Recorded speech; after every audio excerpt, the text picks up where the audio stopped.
And then we will also share this QR code here so that you can get a copy of the slides. But of course, be on the lookout for a follow-up email with today's presentation as well.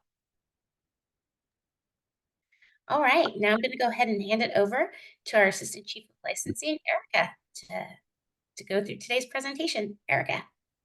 All right, thank you for joining, everybody. So today we are going to go into deep conversation of the application process, what is needed, and how to smoothly and effectively submit your application with less errors. What you are seeing right now is what we have come across the top 5 errors in applications. So throughout the presentation, you are going to see that little red stop sign showing that that specific item is one of our top application errors. Those being bond, personnel and Arizona Corporation Commission, completed background checks, valid legible IDs, and testing. So as we go through the presentation, please keep an eye out on that little stop sign just to know to pay extra attention to that portion so we can go over those items.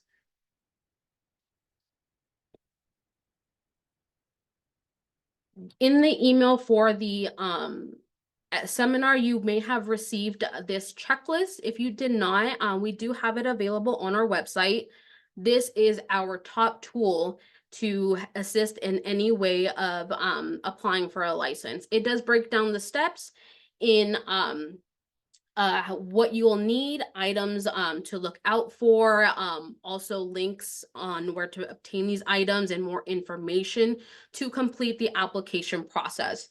We do have 2 separate ones.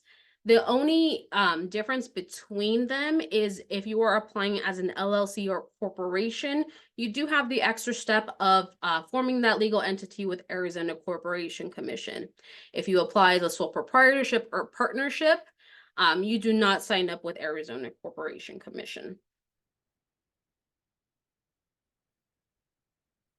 All right, so step 1 of the application process would be knowing who is the actual applicant. So meaning, how are you applying for this license? In Arizona, we don't license individuals, we license entities. So it depends on the entity that you are applying for to know kind of what your steps are going forward. So you can apply as a sole proprietorship or partnership, meaning it is the individuals who are applying. So your so-called business name is actually your full legal name.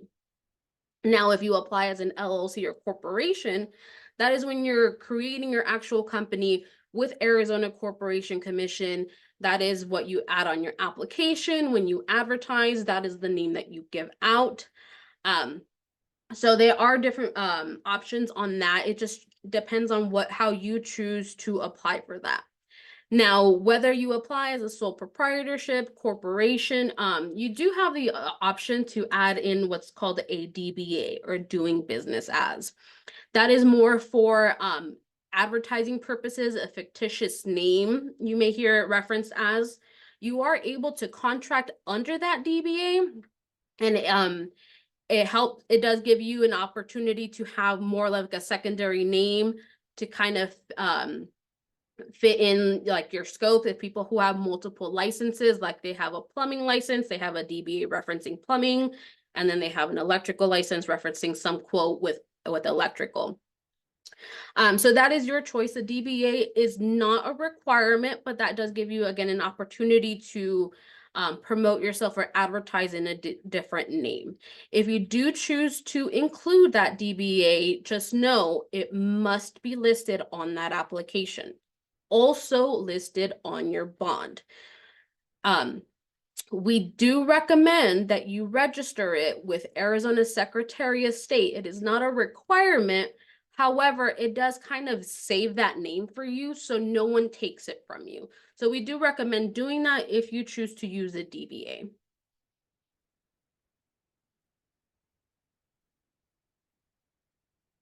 All right. So now kind of going into the next step of license classifications.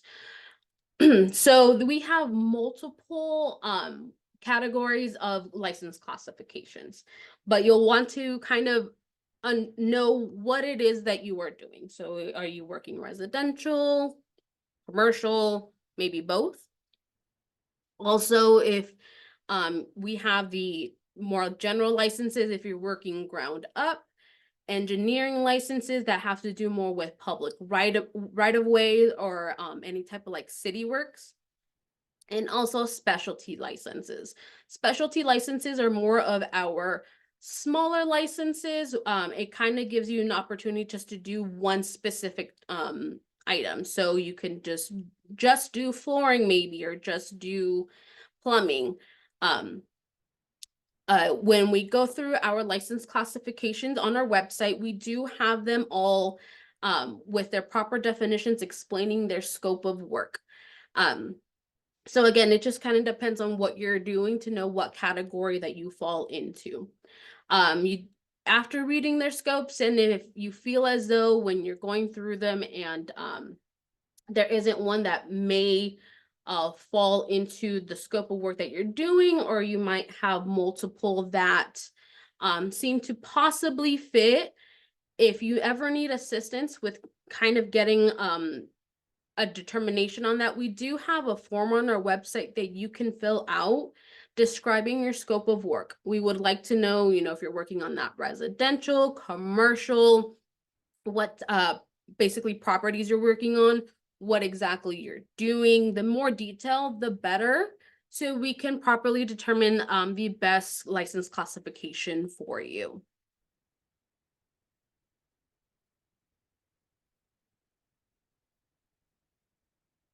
All right, so once we have that determined, what you are applying for, now it goes off to who is the one that is going to be overseeing the work on for your license. So that is what we call the qualifying party. The qualifying party is the individual who has the experience, the know-how, all the knowledge to perform that type of work. The qualifying party has specific requirements. They do disclose their name as listed on their ID, their personal information like date of birth, social, and then of course they will submit a copy of their ID. And as you can see, it is highlighted there because that is one thing that is missed, is their ID. Contact information in case we have to send them any type of notice. Background checks. A qualifying party, it will submit a background check. They are the ones who are responsible for taking the exams. So we have the 2 exams, the statutes and rules exam and the trades exam. The qualifying party will be the one and only one that takes those exams because they are the ones that have that experience. If you're not sure of who is the person to take the exams, it's whoever meets the minimum years of experience for that scope of work that you're doing. So they can attest to the requirements.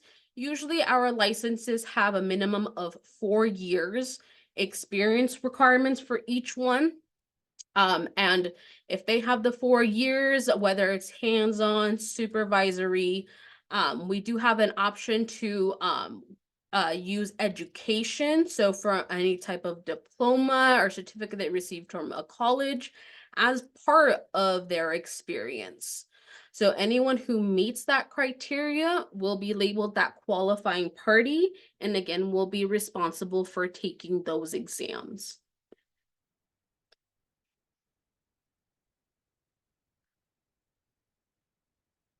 All right. So waivers, so in-state waivers.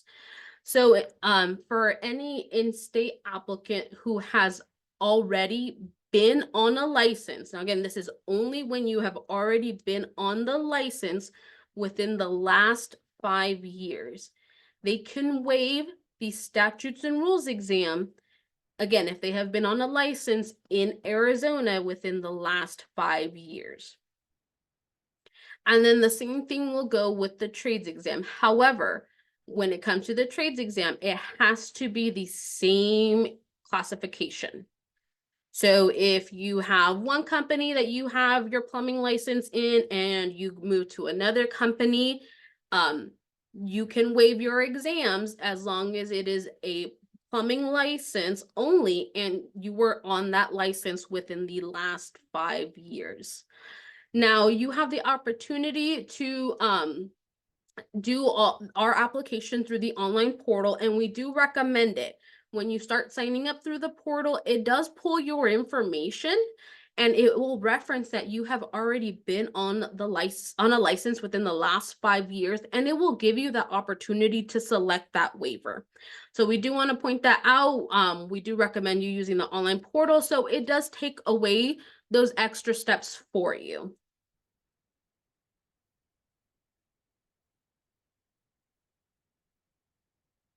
All right. So this is a big topic, out-of-state waivers. We will start this off by saying we do not pre-approve waivers. We cannot pre-approve your out-of-state license to waive the trades exam. There are multiple things that we look into to determine if we can possibly waive that trades exam. So first off, we cannot waive the statutes and rules exam. Even if your state had you take a similar, they might have call it like a business management exam or anything in that relation, that will not suffice to waive the statutes and rules exam here in the state of Arizona. Every state has different laws and different statute. So that is why we have our own exam that cannot be waived.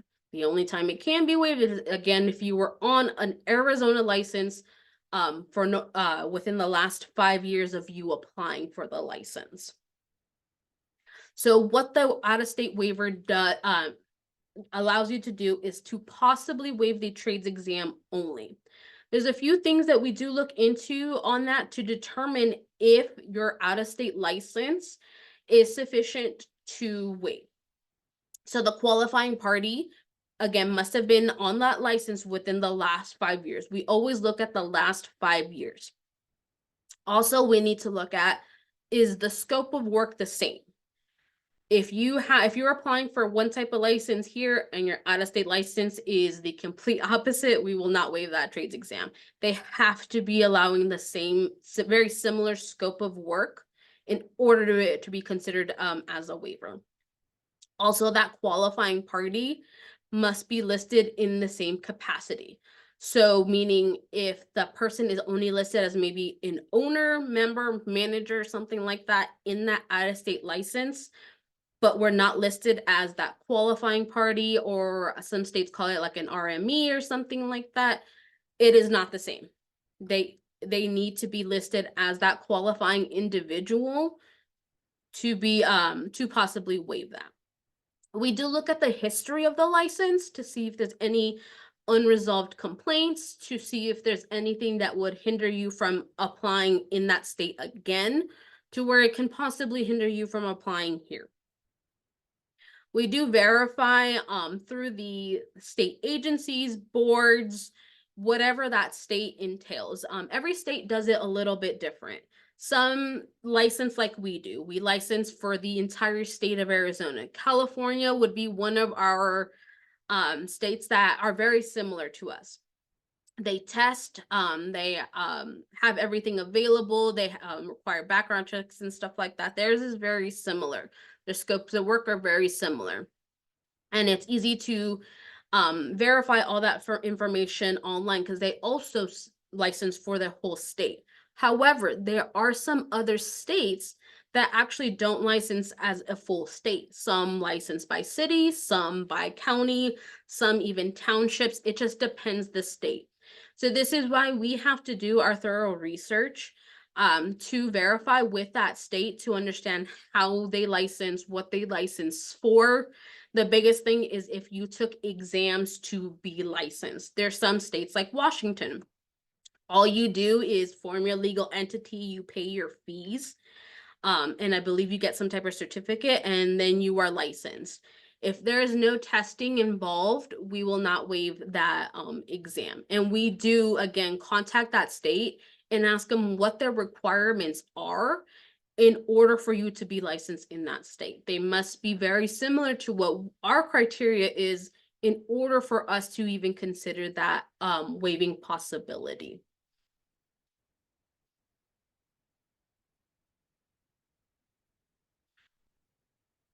Okay, so here we have another one of our common errors is our tests. So we do have our two tests, the statutes and rules exam and our trades exam.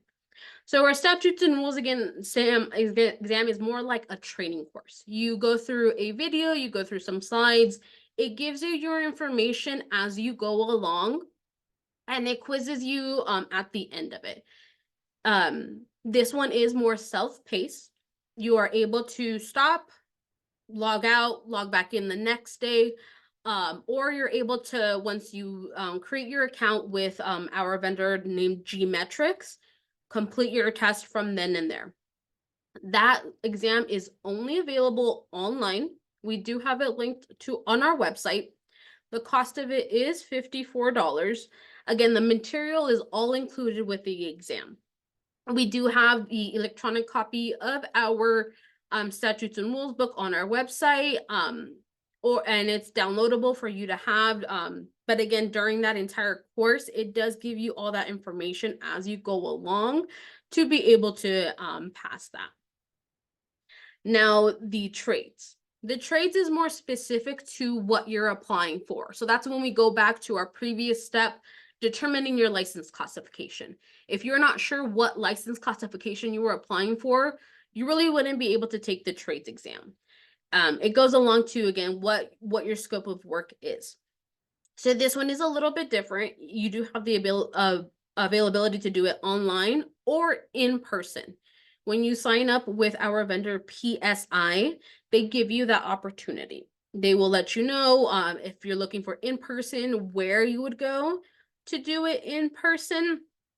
If you choose to do it online, just know it is a proctored exam, meaning you will need to have a camera set up. They do ask for you to be in no public spaces, so usually best at home. When you are alone, they do ask, they do verify what material you have with you going along the test. So just be aware of that. The cost of that is $66. They do have the testing material available for purchase on their website. We do also give the recommendation of, if you have the testing material, you can always check other websites like Amazon or anything like that to find it a little bit cheaper. Just know when it comes to our exams, they do have an expiration date. You have 2 years, 2 years of when you pass that exam to apply for that license. If you pass that 2-year mark, you will have to retest. Now, that only goes if, again, you have not been on a license.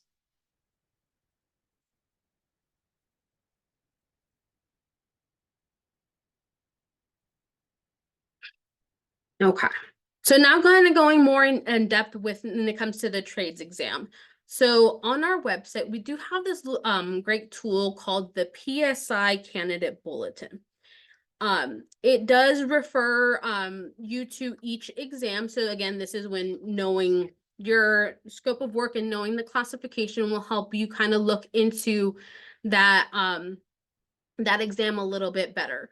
So like, for example, what's listed on that slide, we're looking at the A engineering license. So it does describe the scope of work for that license.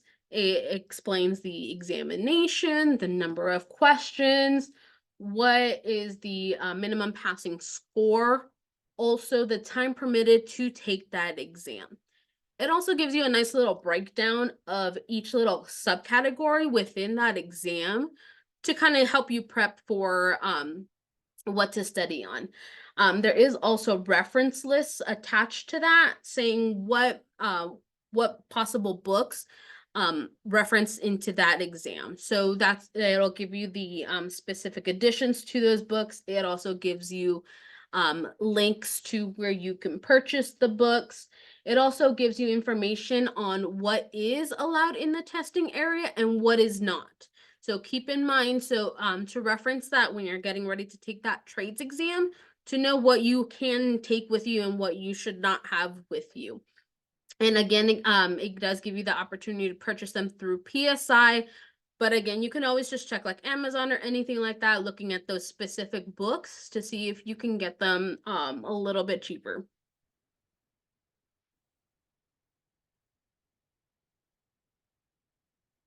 All right.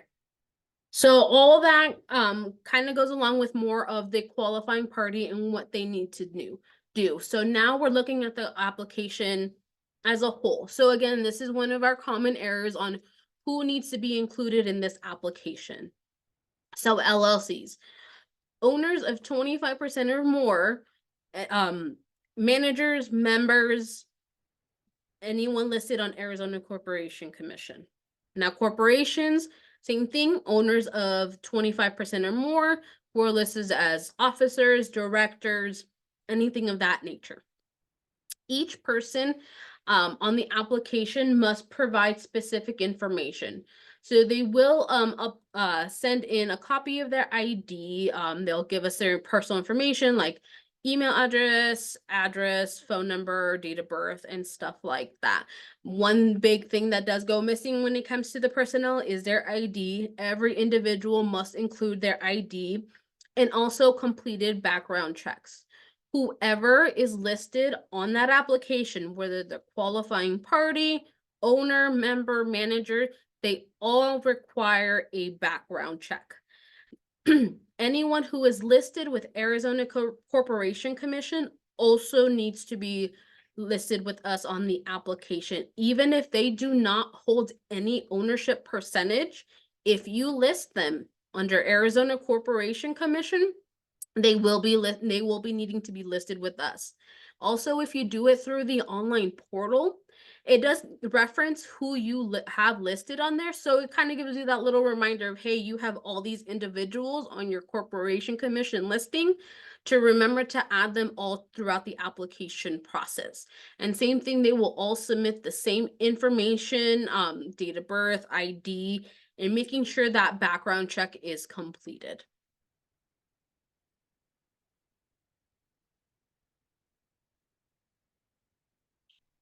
All right, so referencing again, background checks. Background checks must be completed for each person. We do recommend you doing it prior to submitting that application.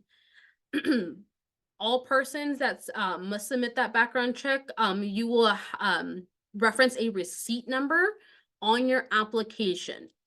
And just know, background checks, again, they do have an expiration date of 90 days. A background receipt will only be available once you complete that background check. When you're doing your application, especially through the online portal, when it gets to that question asking you for that receipt number, it will not let you move forward. So no, if it's not done and you're going through the online portal, you are going to be at a stop because that receipt number is required. So we do recommend that you do your background check before you start actually starting the application, filling it out on the online portal, because as soon as you get to that point, you're just going to be at a stop.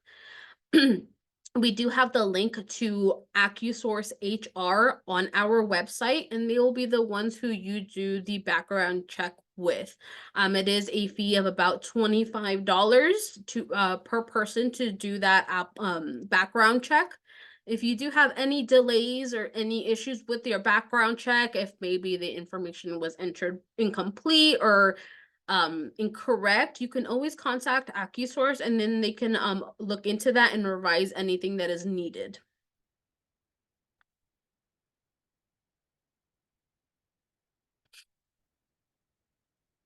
All right, workers' compensation. So per statute, if you have employees, you need workers' compensation. We have only 2 exemptions of workers' compensation. So if it is a single member, 100% of ownership of that entity, and they are also that qualifying party, you would be considered exempt from workers' comp. Now, if it's a 2-member owning 50-50, and again, one of those 2 is the qualifying party, then again, you can be considered exempt from workers' comp. It can't be a 4951, or 100 99 1, anything like that. It will flag us to ask for workers' compensation coverage. So those are the only two scenarios that would consider you exempt from workers' comp. If you have any questions, more detailing of policy information, what type of policy you need or for your workers' compensation, you can always contact Industrial Commission of Arizona. They're the ones who oversee workers' comp for the state and create all the policies and statutes related to workers' comp.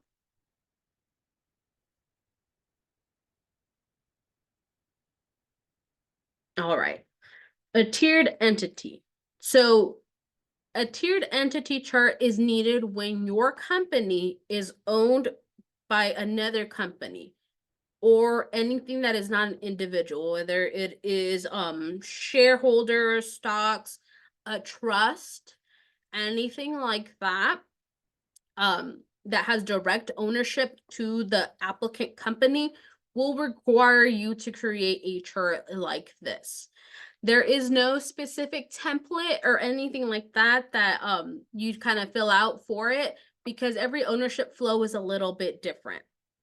So we do have these instructions listed on our website, and it does kind of go over how you would break down the chart.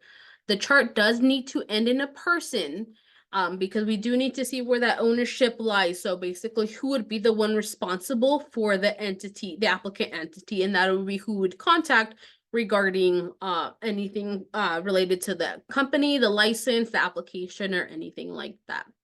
If it becomes to a point where the ownership just goes into stocks and there's just so many individuals that don't hold 25% or more of beneficial interest, then we would need a statement providing that information on how that's broken down, or again, if it's shared stocks or anything like that. There is a required attestation, printing and signing, basically saying as soon as you finish that chart, that no one is missing from that chart that owns 25% or more.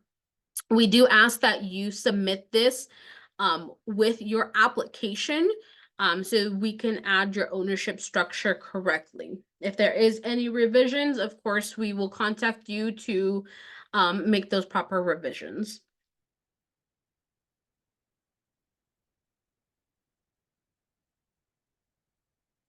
All right, bonds. Bonds, I will say, is probably one of our highest items that is deficient. So we do ask that you pay extra close attention to this just to minimize any possible deficiencies on your bond. So for starters, we have 3 different types of bond. The most common is surety bond, cash bond, and certificate of deposit. So going through each one, a surety bond, again, that's the most common one. You would talk to an insurance company, kind of like car insurance almost, where you're kind of going through a company, you pay them your premium and you give them the coverage amount that you're looking for. The cash, again, is just straight up cash of the coverage amount that you are looking for. And a certificate of deposit, you go through a bank, you give them, again, your coverage amounts, and then they will process that paperwork for you. We do have a chart on our website that goes over what is required on your bond regarding amounts. So it goes off of your estimated volume of work, so your tested annual revenue, to know what type of coverage amount you need. That's when, again, you need that license classification to know where your minimums can possibly fall. Each classification has a different coverage amount, so it would be hard to get your bond without knowing what you're applying for. When you're doing it through the online portal, you will see pages like this, and it will kind of, again, guide you through asking you those questions. What is your estimated volume of work? And then it'll tell you what your minimum coverage should be. Also, if you are using specific bond companies, We do have a list of them shown below. That's also linked to our website. We have specific companies who actually have access to our online portal, meaning they can actually add that bond to your application on your behalf. So that does help reduce any paperwork or anything like that. Again, not all bond companies have that capability, just the ones listed below. So that does help kind of get that portion taken care of. So again, less paperwork, less things for you to send in to us. And then we'll add all that information for you.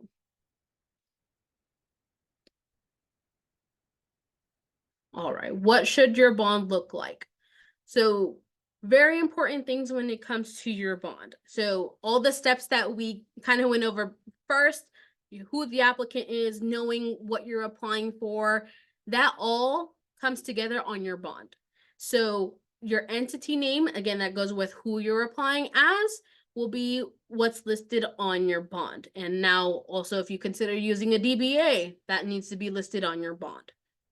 Classifications.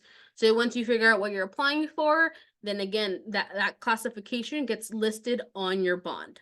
If you have a dual license, so commercial residential, you do have to itemize your coverage amounts. So as that example shows below, yes, we are applying for a commercial residential license. However, we need to know what is residential coverage and what is commercial coverage. The effective date. It must be within 6 months of your application date.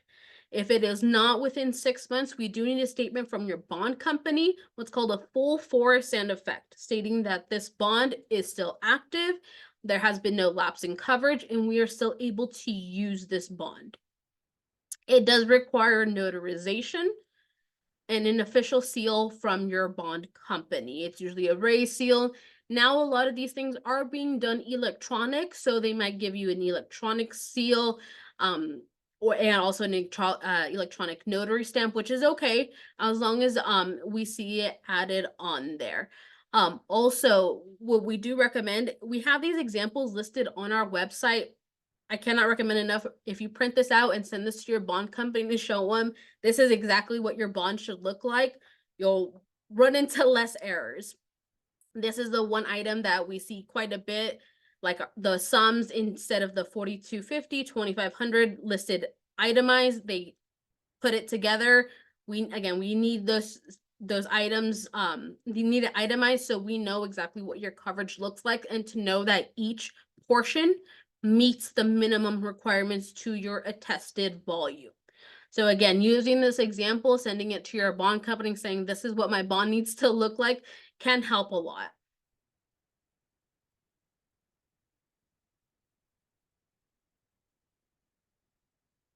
All right, disclosures. So there are a few questions at the end of the application that you will need to answer. So it just kind of goes over any prior licenses that you've been on, any unlicensed activity that you have been cited for, any felony disclosures. So any felony, if you have any felony convictions or if it's pending or anything like that, you do need to disclose.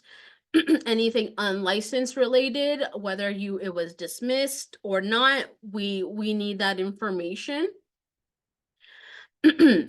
Any additional information that could be added on there. So if you're doing solar work, you do require a solar warranty. We do have an example of that on our website. During the application process, if you have another license that you plan on canceling once you get approved for your new one, you can submit that form at the time of submission of that new application. Now, you can also have the opportunity to inactivate the license. So inactivate meaning you put it on hold. You're able to put it on hold for a 5-year period.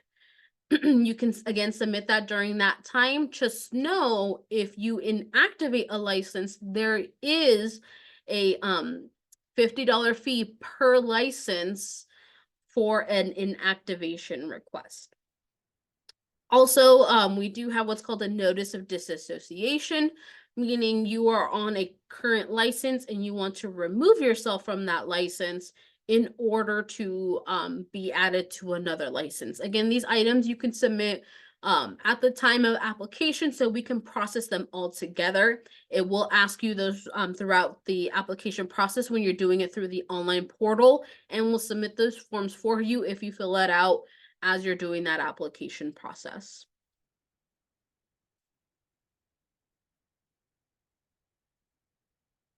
All right, fees. So each classification has its own set of fees. You will have the one-time application fee, you will have your license fee, and then there is a recovery fund assessment. So the recovery fund is for residential contractors only. So if you have a pure residential license or if you have dual commercial and residential, you'll always be assessed that recovery fund fee. It's a financial protection for the customers. So that is required anytime, again, you have a residential license. So this just kind of breaks down each classification and what your total fee looks like. When it is time to renew your license, just know that application fee will not be assessed at that time. So you pay it that one time, and then when you renew, it will be a little bit different.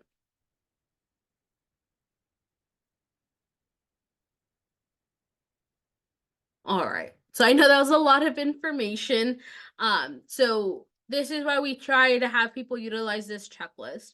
It all kind of flows to get that application to be completed in its entirety. That's why the application is actually the bottom portion. You want to have all these items together before submitting that application or even starting to fill out that application, because like the background checks, if you don't have that background check, you won't be able to proceed in that portion. Or examination, same thing when you're doing it through the online portal. If you don't have your exam receipts, you won't be able to continue. So this is why we do say using this, it's you're going to be your best friend through this entire process, making sure you're not missing anything, and making sure the application is completed in its entirety.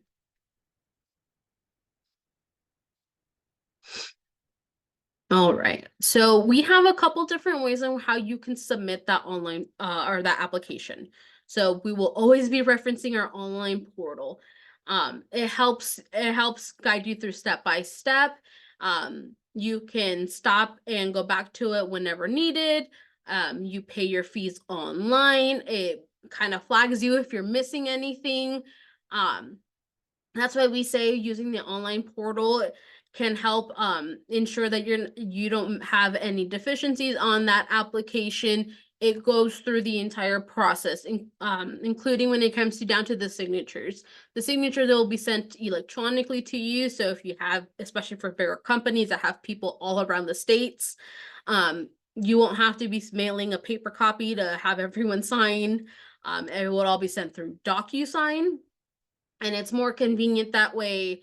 And again, it flags you if you are missing any item to continue with that application process. If not, you also have the opportunity to mail it in or drop it off in person. You would send it to our Phoenix address. You will mail in your payment if you choose to mail in your application. So you just send that all together, or if you drop it off in person, you will make your payment in our office.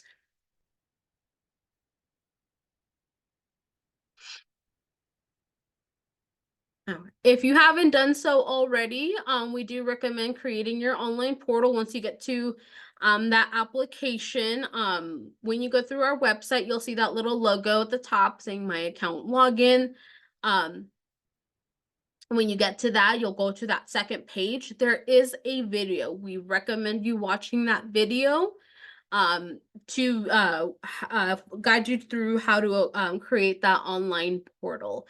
There are a few steps to creating that portal, so we do recommend you watching that video, and it can answer a lot of the questions that you'll have to creating that portal. Once you get to that point, you can start registering your account, or if you've already created your account, you can just log in with that username or password that you've created.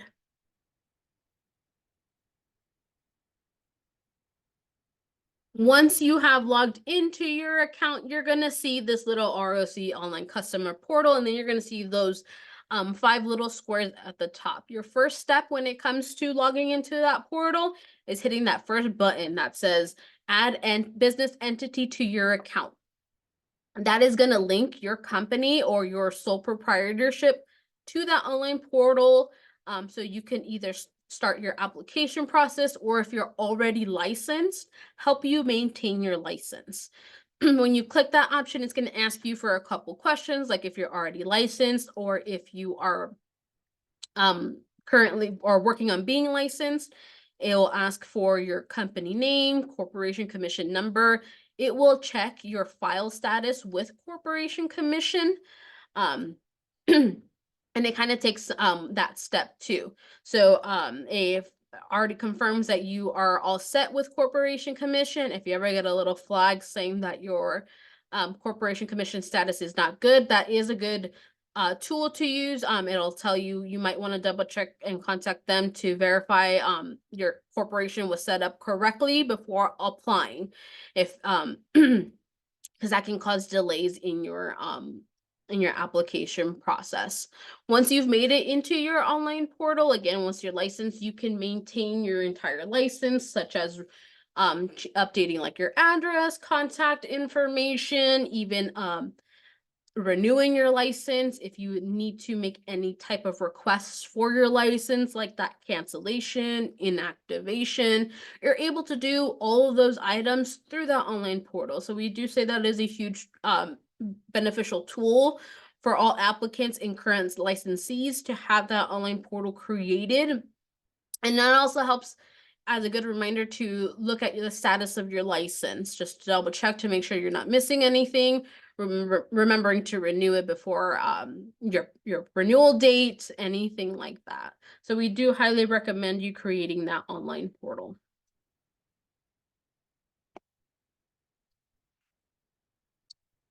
All right. So these key items: checking corporation commission, listing all the personnel, background checks completed within that 90 days, everyone submitting their IDs that who's related to that application, your testing, your bond. These are the key items that again we see that are missing quite a bit on the application. So we do want to give a friendly reminder on these items to making sure that they're not missing, not incomplete, making sure these items are all put together and ready before you submit that application to us will help the process go smooth, less deficiencies. And then once we review that application, it would get you have a chance of it going through the approval process quicker than any delays for any missing items like these.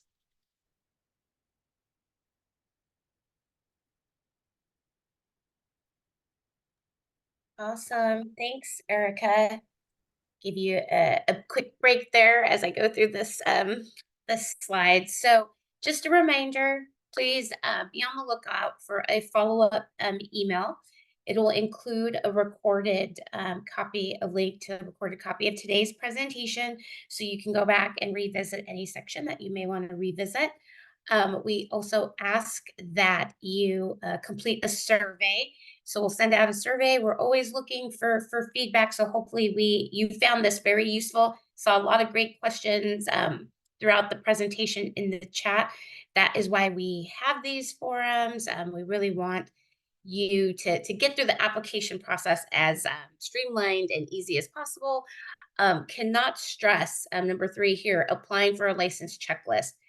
Please use that checklist, follow it step by step. It will walk you through the entire application process. And then as you complete your application, there will be a box for you to check that says that you attended this forum. We know that folks that attend these forums get through that new application process quicker and more efficiently. And then just a reminder, please DocuSign your application. Again, all persons named on the application do have to sign it. So that DocuSign tool makes it just that much easier, especially if the folks that you have listed all live in different parts of the state. All right, so we're going to go ahead and open it up for some continued Q&A. So